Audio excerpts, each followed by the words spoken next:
Hello and welcome back to Navigating Special Education. Today we'll be covering episode 3. Today's episode will talk about the identification process for your child if they become part of the special education services continuum, and we will talk about the multi-tier system of supports that schools have in place to identify students as either special needs or not.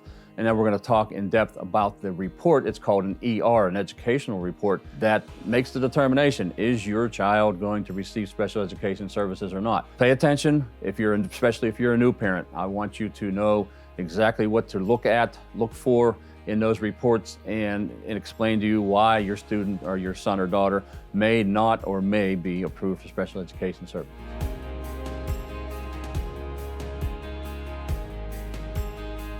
Good day to you.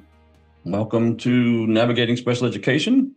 And we're going to be doing episode 3 today. And we're going to title this one, Educational Support and Initial Identification for Special Education Services. So we'll talk about what supports are out there prior to a student becoming identified as special education. And then we're going to talk about the entire process that is followed when a student becomes identified or maybe not identified. There's some factors that work when you assess a child for special education services. So as a reminder, I'm going to, since we've talked about this in past episodes, Public Law 94-142 was passed in 1975. It was a landmark occurrence, gave us the opportunity to be able to educate all students in a public school setting, free and appropriate education. We talked about the LRE in our last episode, and we talked about the different categories in special education in our last episode. So today, the next logical step in my mind is that we're going to talk about educational support and then talk about when that educational support is not enough for students to see success, to become proficient in their academic skills and meet the academic standards set by the federal and local or state governments. What happens? Why did your child end up in special education? Why were they identified? So we're going to talk about this slide right here. There's 2 slides that are similar. I wanted to share both of these. It's a multi-tier system of supports, MTSS. I'd say 99% of elementary schools are going to have this system in place. And it's going to look at academics and behavior, because a lot of IEPs are written for children with emotional disturbance, and the behaviors are what drives a lot of those IEPs. So first off, there's 3 tiers in the MTSS, and I think this slide here shows it a little bit better, but I'll go back to the other one in a moment.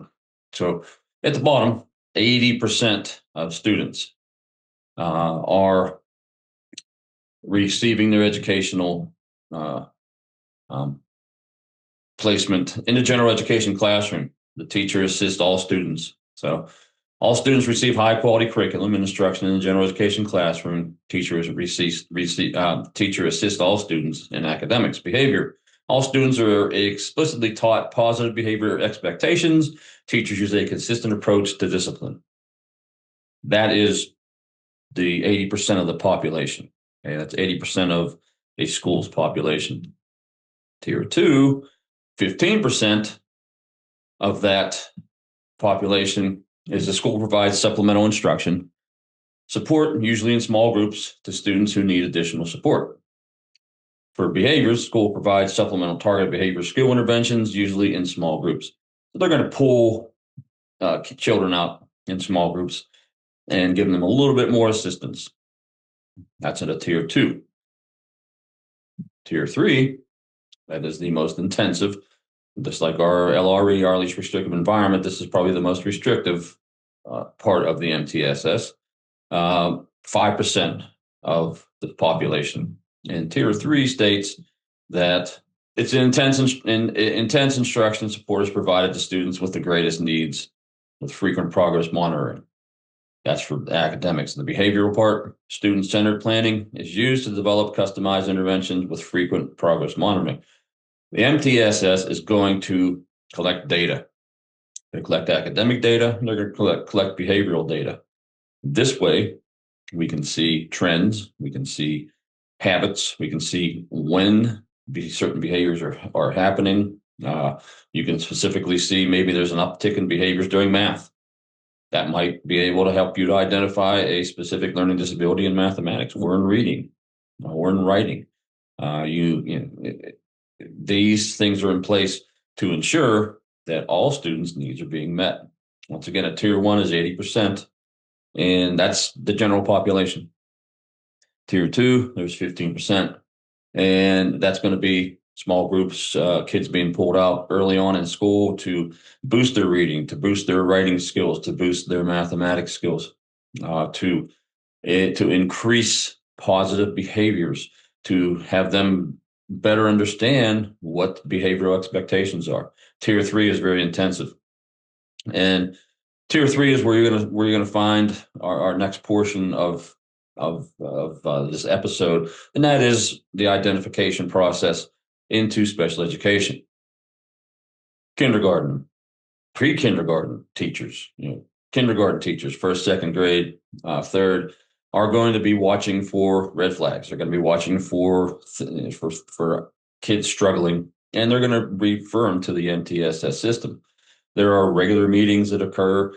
Some schools have a position specifically dedicated to the MTSS implementation and running the meetings in conjunction with the administration of the building and the special education staff, the general education staff, the support staff, because you want to surround the kid with the best services possible to ensure that they are learning. We talked about it in previous episodes. Younger, kindergarten, first, second grade kids are learning to read. The rest of their life, they're reading to learn. So there are processes, there are things in place in schools, and I'm going to cover this graphic here also. So it says at the top 5%. I'm sorry, I may start at the bottom here. Good. 80%. You have research-based core instruction. All students prevention, early intervention processes are in place. This is the tier 1. This is the large group. This is the lifelong known practices that are best for students. Direct instruction, using technology, using multi-faceted learning modes for children to learn with, setting the bar, meeting the standards. At the end of the first grade year, there are standards that need to be met. They need to be assessed, and some decisions are made. Probably on tier 2 type kids or tier 3 kids, maybe to hold them back a year and let them grow more, and see if the interventions can work for them, help them out a little bit more. In the behavioral realm, universal interventions, all settings, all students, preventative, proactive classroom management. So you're going to have rules, regulations in place, standards. You're going to have levels of how loud you want your students to be. You can have playground voice.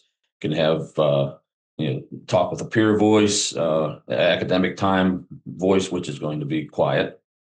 And those are all implemented and taught on a daily basis in general education class, in the general education setting. Tier 2, you're going to have targeted interventions. So you're going to identify a kid as, oh man, this kid needs some help. So we're going to pull them out into a small group because they are at risk. You're going to need rapid responses. You're going to get frequent progress monitoring. You're going to be watching their grades, what they're getting, what they're earning, and their scores on their work, whether they're doing homework or not, whether it's coming in incomplete, whether it's being done thoroughly. Behavior-wise, you're going to have some targeted group interventions. Again, some students who are at risk are going to have rapid response and frequent progress monitoring with that.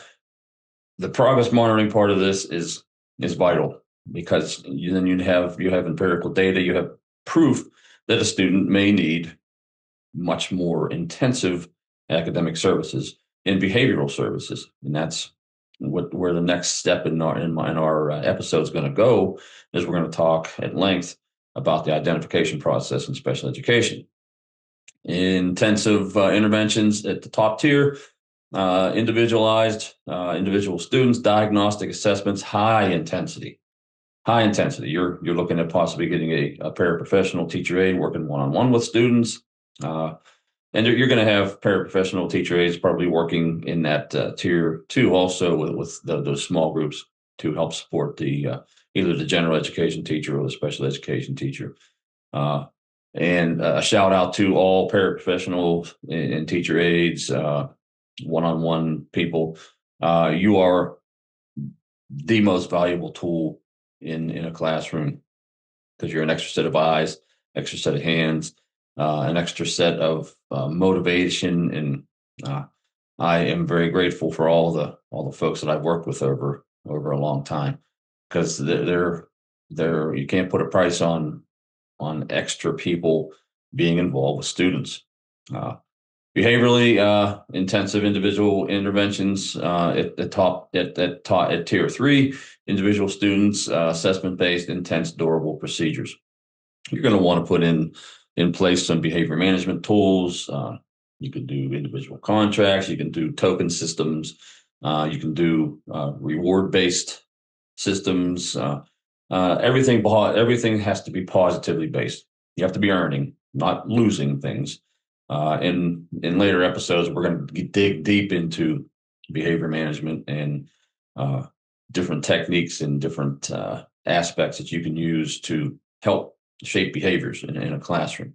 So that's just a quick look at the step prior to special education identification. And 80% is probably going to stay that 80% throughout the rest of their school career. We talked yesterday about the different categories diagnosis, and we had that brain injury, brain injury type thing that might bump you up to a tier 3. Things of that nature, things that are not out of your control. So these systems are vital. They are important in meeting the needs of all students. So the next logical step, the next logical thing for me to talk about is the specific identification process. When this system that I just described, I don't want to say fails, when it's unable to get the tier 1 and tier 2 students to be successful, most tier 3 students are going to be identified special education fairly quickly.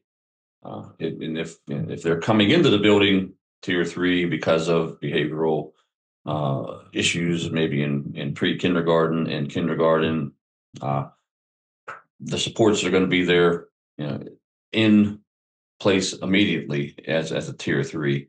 But some folks out of the 80% sometimes jump up to tier 2 and then sometimes get into tier 3, just based on how things go in school. So you as a parent, I work with a few parents in the building I work in the education setting I'm in, that have students with special needs, and I talk to them a lot. And if you don't speak up, if you don't make your wants and needs known for your child, sometimes they'll sit in that 80% for a while, and lost time is what it is. It's lost time, that you've lost some skill work and you have to play catch up. So if you suspect at all that your child is struggling, and possibly it could be a similar situation to what you as a parent went through in school, you may have struggled also. Call it like it is. When I went through school, I struggled to read tremendously. I would sit there and read books, or read the content in a particular class, and read 3 or 4 pages and have no clue what I just read. And it took me a long time to overcome that. essentially took me all the way up through to college to figure out how to study and how to teach myself to learn. So be proactive in your child's life. Ask questions. Insist on things. Be that parent that that is very active in their child's life. You might think, hey, I don't want to be a pain in the butt to these school people, these people working in this school. As an educator, as a special educator, and as a former principal, those are the parents you want, because those are the kids you can really, really help. Those are the kids that you can get moving in the right direction fairly quickly. But then growth in special education, growth in school is something that you have to look at and measure in small pieces. So this system should be something that you are aware of. It should be something that your school has in place. And if your child is struggling early on, you should be getting contacted by the school with this piece of information. Hey, we think your child is a tier 2. We want to pull them out for a small group to do some intensive instruction with a teacher aide, with a paraprofessional, or we feel like your child's tier 3. We need to quickly assess things, get them into intensive instruction, get them into maybe a special needs type situation. But that's what's leading me to our next part of the discussion here, which is the identification process in special education. So I am borrowing this off of parentcenterhub.org, and this is 10 basic steps in special education. Okay, so it reads, and I'm going to read this, and then we're going to discuss things a little bit. When your child's having trouble in school, it's important to find out why. Child may have a disability by law, 94-142. Schools must provide special help to eligible children with disabilities. This help is called special education and related services. There's a lot to know about this process, about the process in which children are identified as having a disability in need of special education related services. This section is devoted to helping you learn about that process. Okay. So step 1, child is identified as possibly needing special education and related services. There are 2 primary ways in which children are identified as possibly needing these services. A system known as Child Find, which operates in each state and by referral of a parent or school personnel. You as a parent can have you can refer your child to this. You can reach out to the school and say you want to have them assessed because you think they have special needs, or school personnel are going to approach you as a parent and ask to get permission, and it has to be written permission to go through the process. Let's see here. Child Find. Each state is required by IDEA, Public Law 94-142, to identify, locate, and evaluate all children with disabilities in the states who need special education and related services. To do so, states conduct what are known as Child Find activities. When a child is identified by Child Find as possibly having a disability and as needing special education, parents may be asked for permission to evaluate their child. That's what we're talking about now, the identification process. Parents can also call and ask their child to be evaluated. Referral or request for evaluation. A school professional may ask that a child be evaluated to see if he or she has a disability. Parents may also contact the child's teacher or other school professionals to ask for their child to be evaluated. This request may be verbal, but it's best to put it in writing. Put it in writing.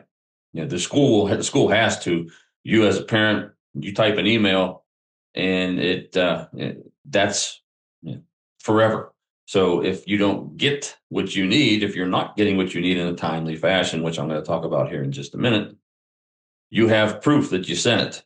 You should be typing it specifically to a principal or a special education director or the child's teacher. CC as many people as you can on it, so people are aware.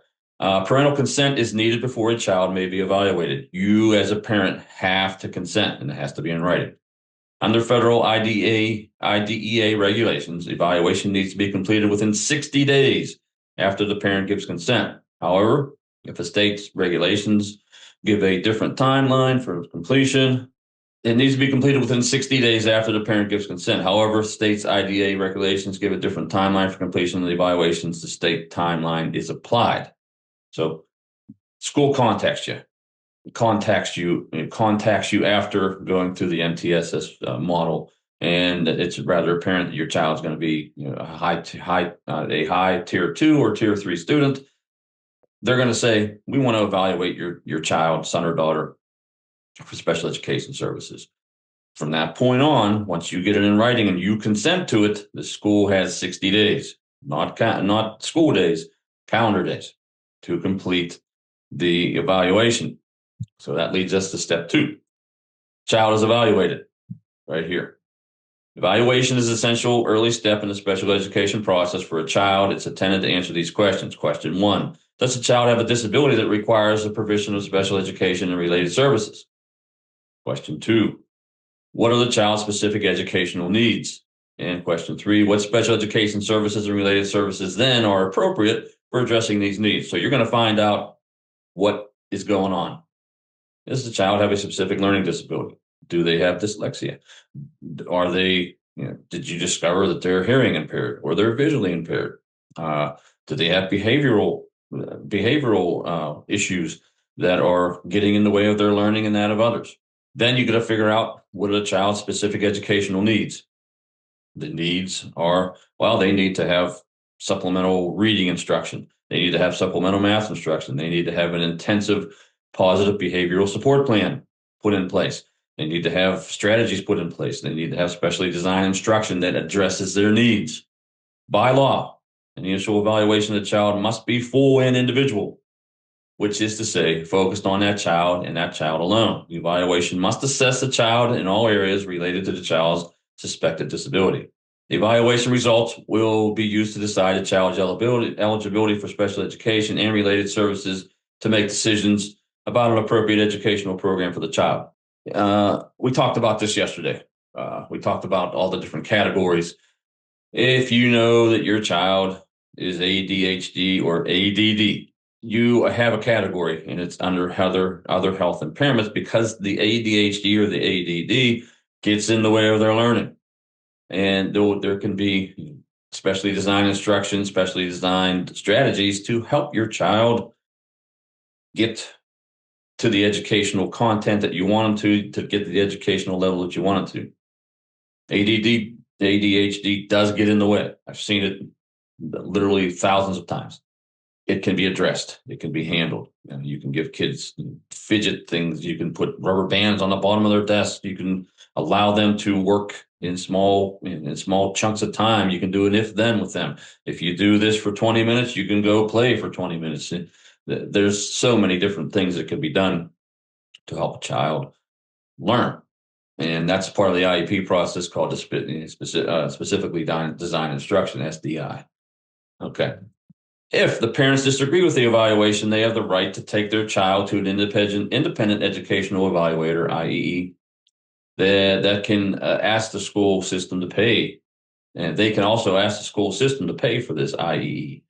Schools have processes in place through school psychologists, either through, they have one hired on staff at the school, or they will go through what's called an intermediate unit that's specific to Pennsylvania. Intermediate units are regional offices that provide special education services to all the local school districts within their catchment area. They have school psychologists. They have people qualified to give the assessments, to assess IQ, to assess behavioral levels, to assess the amount of hearing loss, the amount of visual loss. They have people qualified to determine whether a child needs speech language therapy, occupational therapy, physical therapy. There's all kinds of different avenues that schools have, or that the IUs have, to make these determinations. So later on here, flip to this here, we're going to talk about an ER evaluation report. I have an annotated version of this from the state of Pennsylvania. It is it's publicly published, so I'm able to share this with you. And I'm going to go through each piece of that in a couple minutes here. Eligibility is decided after step 1. Child is identified as needing that. Child is evaluated. Eligibility is decided through this ER report. I keep on getting my acronyms mixed up.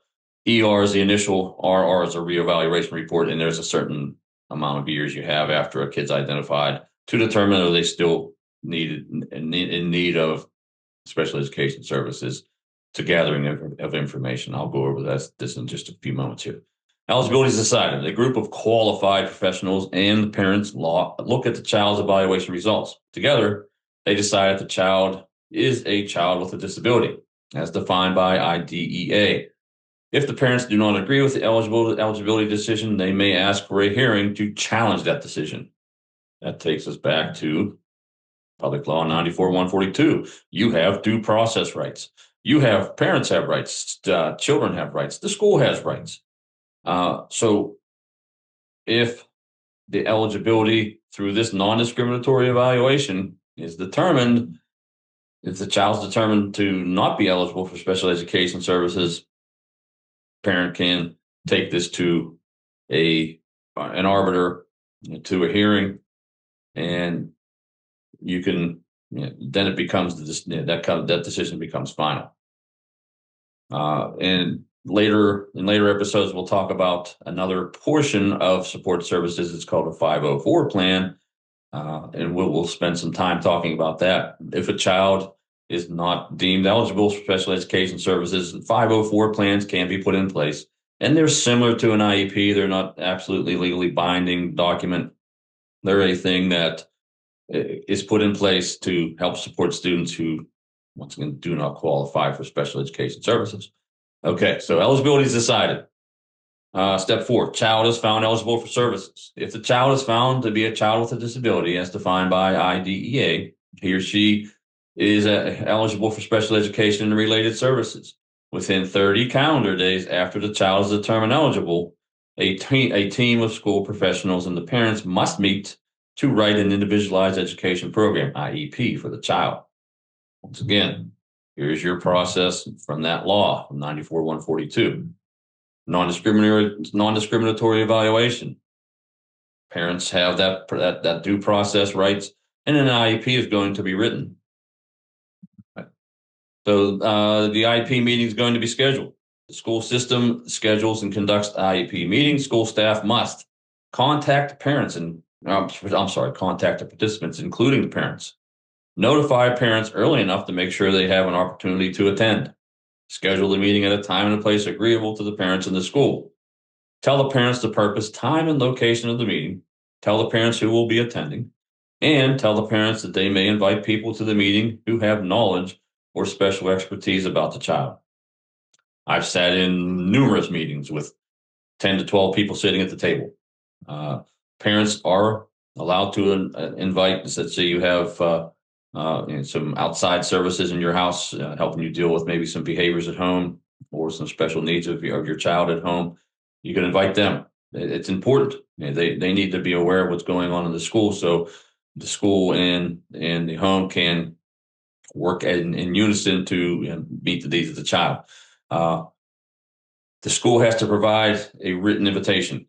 And most times now, early on, 34 years ago when I first started, you would call the parent. Now you can message them, text them, email them. As a special education teacher nowadays, I email everything. That way I have a written record of what I did, and you CC everybody involved with that meeting. You fill out there's all kinds of different platforms to write IEPs with. You fill out the invitation, but first off, you reach out to the parent and say, hey, we need to have this meeting by this date. Give me some times for when you are available. The medium we're sitting on right now, I use almost exclusively for every meeting, Zoom or Teams or whatever you have, because people work and people are busy, and me in particular, my situation in particular, I do not like leaving my classroom during the day, simply because of the nature of the students. So I schedule it at times where there's a time slot available, maybe early morning, late afternoon.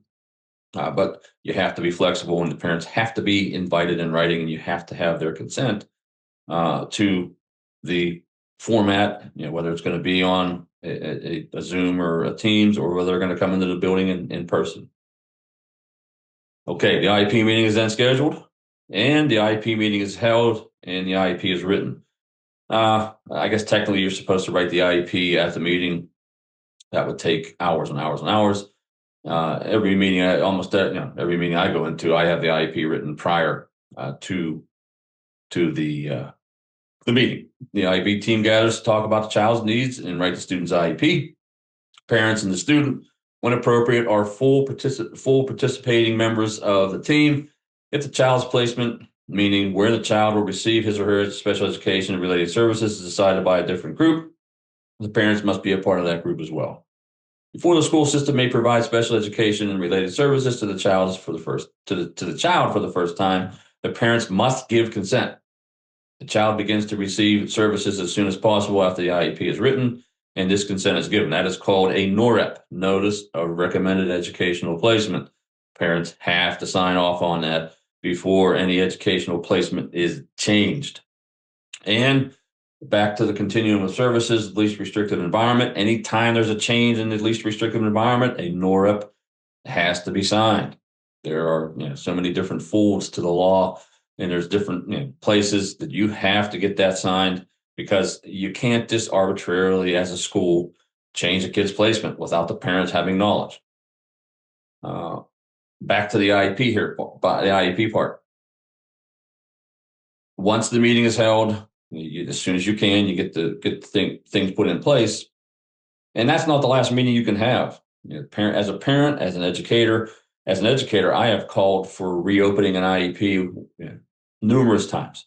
You want to change a goal, you want to change a behavioral tack you're using, you want to change maybe a classroom, or you want to change the way that services are provided. You might need to add speech. You might need to add special transportation. You might need to add counseling into your IEP. You might need to add. You might look at a kid and realize that their handwriting and their ability to spatially do things is very is not a strength. You can reopen the IEP and add some occupational therapy, speech therapy, any number of different things that you need. So keep that in mind as a parent. You can open up an IEP, and any member of the IEP team can open this up and request a meeting. If you're going to do that as a school, you have to provide the invitation in writing again. And you make sure that the parents and everybody who's in on that IEP are aware, so they can participate. After the IEP is written, services are provided. The school makes sure the child's IEP is carried out as it was written. Parents are given a copy of the IEP. Each of the child's teachers and service providers have access to the IEP and know the child's specific, their specific responsibilities for carrying out the IEP. This includes accommodations, modifications, and supports that must be provided to the child in keeping with the IEP. And in a later episode, or later episodes, we're going to break down the IEP piece by piece, and I'll make it very clear what accommodations, modifications, and supports are. And so you as a parent, or maybe as another special educator, can be doing things proactively and making sure that you are in compliance with this. Understand, parents, the school understands this. This is a legally binding document. Once it's signed, once the NOREP is signed, it becomes a legally binding document. The IEP does not technically have to be signed for it to be put into law or to be legally binding. You sign the IEP stating that you attended the meeting, you were there, you heard it, but that doesn't legally bind it. The NOREP certainly does, though. Progress, step 8, progress is measured and reported to parents. Well, every school is going to have either 4 grading periods or 3 grading periods, or however they handle grading periods. The IEP doesn't work on grading periods. The IEP works on a timeline set up in the IEP to measure the goals. And that progress is measured and reported to the parents. Child's progress toward the annual goals is measured as stated in the IEP. Parents are regularly informed of their child's progress, whether that progress is enough for the child to achieve goals by the end of the year. The progress reports must be given to parents at least as often as parents are informed of their non-disabled children's progress. Most schools, you're going to align with the grading periods. All right, the school I'm at, we specifically just finished the second grading period, and I had to go into every IEP into the goals and put making progress, limited progress, no progress, not introduced at this time, and then write a statement in as to so if you want the kid scoring 80% accuracy on comprehension questions and reading, and through your progress monitoring, they're only scoring 60%, you write that in. And you put maybe limited progress on this goal, and you write it in. You do that at the end of each grading period. You print those out. You send them with a report card. Step 9, the IEP is reviewed. The child's IEP is reviewed by the IEP team at least once a year or more often if the parents or school ask for a review. If necessary, the IEP is revised. Parents as team members must be invited to participate in these meetings. Parents can make suggestions for changes, can agree or disagree with the IEP, and agree or disagree with the placement due process. If parents do not agree with the IEP and the placement, they may discuss their concerns with other members of the IEP team and try to work out an agreement. There are several options, including additional testing, an independent evaluation, or asking for mediation or a due process hearing. They may also file a complaint with the state education agency. You have rights. You have the right to go and fight for your child's educational placement as stated. Okay, so that is in a nutshell, the IEP process. So we've talked about what services are there initially for children. You got your tier 3 tier 1 where you're 80% of the people.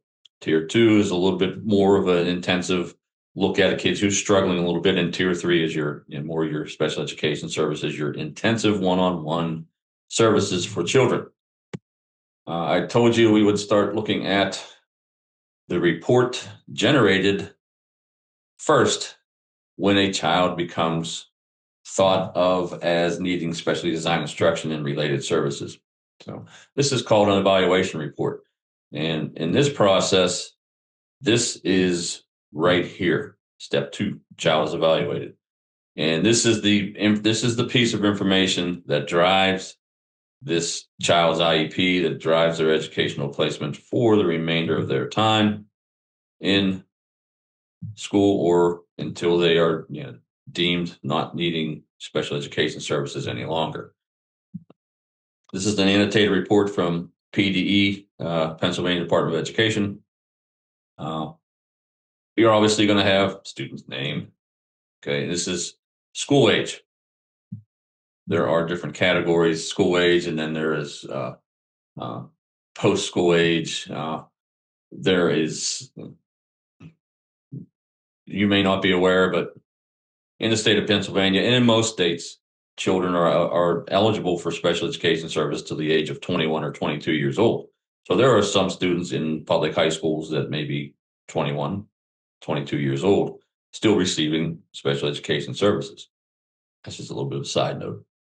So the first report you're going to get is the evaluation report, ER. Okay. The purpose of the evaluation report documents the results of the initial multidisciplinary evaluation conducted on a student in the multidisciplinary evaluation team's decision regarding the student's eligibility for special education. Initial evaluations are conducted when a general education student is being evaluated for special education. A special education student identified in another state moves into Pennsylvania. A student identified in early intervention with a disability not recognized in school age eligibility transitions to school age services. The ER should contain information and direction for the family, school staff, and other professionals who interact with the student. More than a summary of assessment results, the ER provides recommendations and information that will promote the overall functioning of the student. The intended audience for this an ER must be written with many different potential audiences in mind. These audiences can include parents, education and clinical professionals, school administrators, and other service providers. As such, the ER should be written in a manner that ensures that all readers of the documents understand and gain the information from the document. All contributing writers should attend the length, readability levels, and use of jargon in each section. ERs should be written with the intention of allowing the reader to utilize the information provided to address the educational needs of the student and allow them to make progress in the general education curriculum. Part of that statement is you shouldn't be given opinions. The word appropriate in education, specifically special education, is majorly misinterpreted. I call it interpolated. The student was not behaving appropriately in class. How do you define that? Were they swearing? Were they throwing objects? Were they unable to stay in their seat? Those are the things you need to write, not the fact that they were behaving inappropriately. So there is a way to write these, and it has to be factual. It has to be informational, because this document is used to create the first IEP for a student. The ER or RR drives the IEP. There's a lot of times when I write a new IEP based from a student who's just newly identified, I'm pretty much going to take the information and place it into the IEP. It's very similar. It's used, but the IEP has different parts to it, a lot different than the ER does. Okay, so you're going to have a student name, the date of the report. Here's the annotation. Dates. The date of the report is the date of that the writing of the ER is completed. Remember, we have 60. The date of the report can be no more than 60 calendar days from the receipt of the parental consent for the initial evaluation, and no more than 30 calendar days from the IEP team meeting. So there are timelines. You are sort of under the gun as a school when this process starts. You have to get it done. The date report provided to parent, guardian, surrogate is the date the LEA provided the report to the parent. Okay, so there are two different dates. When was it done? And then when did you, as a school, provide it to the parent? You can email it to them. You can call them in for a meeting. You can do a Zoom meeting. There's many different ways to get this accomplished. The 60 calendar days allowed on these timelines does not include the days commonly thought of as summer vacation, the day after the last day of spring school term, up to and including the day before the first day of the subsequent fall term. School terms are defined by the first day of the school staff returns in the fall until the last day the school staff reports in the spring. So over the summer, there's not going to be a whole lot of this stuff going on. It's just not really possible to gather all the information you need. So if a kid is starting to be the identification process in late May, that process may not conclude until late August or early September for a child to be identified as special needs. Okay. Pardon me. So first section is reasons for referral. Well, let's see. Where are they going to get their data from? Do you think it might come from the MTSS process? I do. That's where it comes from. That's why the MTSS process is in place. That's why there's a lot of data gathered during these times. So you have the information you need to make a informed decision on whether you're going to the kid's going to qualify for special education services. The reason for a referral should clearly, thoroughly, and concisely describe why the evaluation is being conducted, the reason an evaluation is being conducted, and generally framed as referral questions. Information such as areas of concern, the person requesting the evaluation, and suspected areas of disability should be provided. The information in this section should include should match the areas of concern, reasons for referral section at the prior written notice for initial evaluation and request for consent form. Direct the assessments conducted through the evaluation. All referral questions must be addressed through the evaluation process and the results of those assessments included in the ER. Any assessment you do, you have to include the results, and you have to figure out a format to make it work on this in this document. To determine if the student is eligible for special education, the multidisciplinary evaluation team must answer a two-pronged question. First question is, does the student have a disability? And two, does the student need specially designed instruction? Do they have such a severe specific learning disability with reading that they have to have specially designed instruction where you are reading it to them or putting them into a computer and having the computer read it to them? Are you addressing their reading levels through using sight words rather than decoding and decoding skills when you're reading? Are you using math manipulatives instead of just handing them the paper and say, add this, multiply this, divide this, subtract this? Are you giving them a number line? Are you giving them a multiplication chart? Are you giving them a calculator? There's all kinds of different things that are especially designed instruction that you should be, as you're writing a report. I've written these reports. They're very cumbersome, very lengthy, but you have to be very thorough. So when you write the IEP is addressing the needs.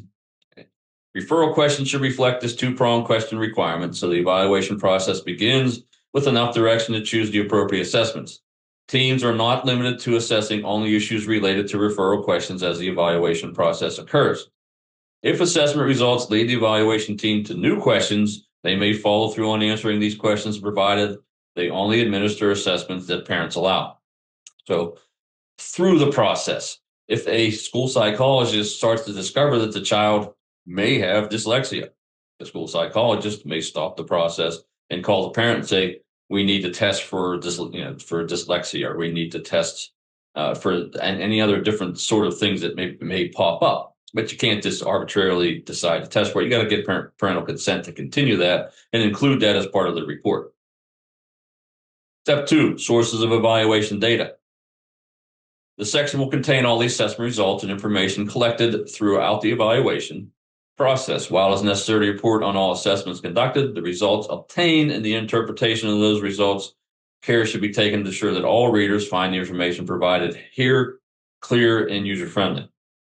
Some of the data that you get out of assessments is very difficult to understand. So you sort of have to adapt it and make it user-friendly. You have to write it in layman's terms for the parent and some other people in the process to understand it better. Now, the possibility of a student having a specific learning disability was addressed during the evaluation. The determination of specific learning disability section at the end of this document will need to be completed. If there's an overlap between these two sections, it's permissible to copy information. Okay, finish that. Evaluations and information provided by the parent of the student or documentation of the LEA's attempts to obtain parental input. Okay, the parents are required and valued members of the multidisciplinary evaluation team. Information provided by parents offers a unique and comprehensive perspective on the student. As such, this section is dedicated to the information the parent provides. So the parents, you're going to have input in this. You should have a say in it, and you do. This section can include information gathered directly from the parent and or information the parent has obtained from other sources, such as a pediatrician or independent evaluator. Information provided by the parent is included in this section and taken into consideration as decisions regarding eligibility for special education and program design are made. Multidisciplinary teams can obtain information from the parent in many ways. It can be collected from written responses from parents, interviews, standardized rating scales, or other appropriate methods. Parent input should be thoroughly documented in this section, clarifying how the information was collected and what responses were provided. If schools are unable to gather input from parents despite attempts, documentation of the attempts made will be documented within this section. This happens quite often. You reach out to a parent, you call and leave a voicemail, you send a message, you send an email. Hey, I need this piece of information. I need to talk to you about your child. Their phone, they may not be able to get out during the day to talk to you. I've been ignored by a lot of parents. You may not get any response at all, but you have to as the teacher, as the school, you have to document in writing. Contact the parent via email. Here's a copy of the email. Got no response, got no response, got no response. There are parents that do not participate in these sorts of things. As a parent, you should. This is your child. You should be participating. You should be actively involved because it affects your child. Observations. They're going to send a qualified school psychologist, maybe possibly, most likely the one who's going to conduct the testing into the classroom, into the general ed classroom, or wherever they're at, their services are being provided at that point. They're going to do an observation. They're going to notate behaviors. They're going to notate how they write, how they pay attention, how long they paid attention, how long they participated, whether they raised their hand, whether they followed the staff's and the teacher's instruction, whether they did the work appropriately, whether they did the work at all. There's all kinds of things they're looking at. And you know what else you can include? You can include the MTSS data here too. Very important. You can include all that in there as your observations. Input from the students, teachers can provide valuable insight into that student's comprehension level of functioning. Recommendations from teachers documented in this section should be rooted in data that they have collected on the students. MTSS. Teachers should be collecting and watching very closely. Teachers can provide recommendations formulated through a review of students' formative, diagnostic, and benchmark assessments, permanent products, and progress monitoring data. Information related to classroom performance, interventions tried, and the results of interventions, strengths and needs of students can be utilized to provide instructional recommendations, goals, objectives, or especially designed instruction. That's where these two processes tie together. This report drives the IEP. It drives the rest of the kids' educational journey, and the MTSS process helps to create this document so you can best meet the needs of the child. Two very important pieces.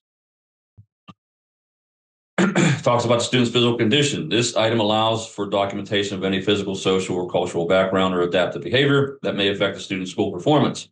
There are many reasons outside the presence of disability that may lead to a student having difficulty in school. This section documents relative information necessary for the multidisciplinary evaluation team to make an accurate decision about the student's eligibility for special education. Document either the presence of an issue, chronic health problems, the lack of an issue, hearing and vision screening results within normal limits, homelessness, poverty. There are a number of different things you can include in this that are part of the student's physical conditions, and they do lead to problems. They lead to the issues that get in the way of learning, that get in the way of students making progress. Appropriate assessments must be conducted and information gathered to address these issues thoroughly. This is a place where you have to really be careful where you're offering opinions rather than facts. You have to be careful how you write it. Assessments. These are the tools that are used. The multidisciplinary evaluation team will determine the type of assessments needed to complete a comprehensive evaluation of the student based on the referral questions that led to the evaluation and any additional questions that may arise during the evaluation process. The results of these assessments are reported in this section. In addition, the assessments conducted as a result of this evaluation, it is appropriate to include other data available such as classroom work, state and local assessments, discipline referrals, or assessments related to secondary transition. In addition to answering referral questions, the multidisciplinary evaluation team must plan assessments that will allow them to address the special considerations found in the IEP. Special considerations include visual impairment, hearing impairment, behaviors that impede learning or that of others, limited English proficiency, communication needs, assistive technology devices and or services. The information needed to identify the special considerations should be collected during the evaluation and could be addressed in this section. So you're going to look at behavioral referrals, the PSSA, the high stakes state testing results. You're going to look at you're going to cite specific classroom work results. For secondary students, you're going to look at Where's their career interest? Do they want to attend college? Do they want to go to post-secondary education? Do they want to go right into the workforce? Where are they going to live? How are they going to support themselves? What kind of job are they interested in? There's a lot of information that can be to be gathered in this section. This section here, as the multidisciplinary evaluation team considers the results of the assessments utilized throughout this evaluation process, it's important to have access to any information regarding variances from the standard assessment conditions. If the assessment was conducted under standard conditions, state that evaluation was conducted under standard conditions. If an assessment was not conducted under standard conditions, a concise description of the extent to which it varied from the standard conditions must be included. Such deviations might include the qualifications of the person administering the test or the method of test administration. Were tests selected appropriately and properly validated for the student? Were subsections of the test given instead of the full assessment? Was the student ill? Was the student given extra time? If appropriate, include a statement indicating that all the assessments and other evaluation materials were provided and administered in the student's native language or other mode of communication in the form most likely to yield accurate information. Accurate information is the key part to this section. Are you getting valid results? Are you getting reliable results? Was it noisy outside the room? Was it cold? Was the kid hungry? Were their standard conditions met? Most schools are not going to allow somebody who is unqualified to give the test. Why would you waste your time with that? Because it's going to invalidate the results and you're going to have a problem with that.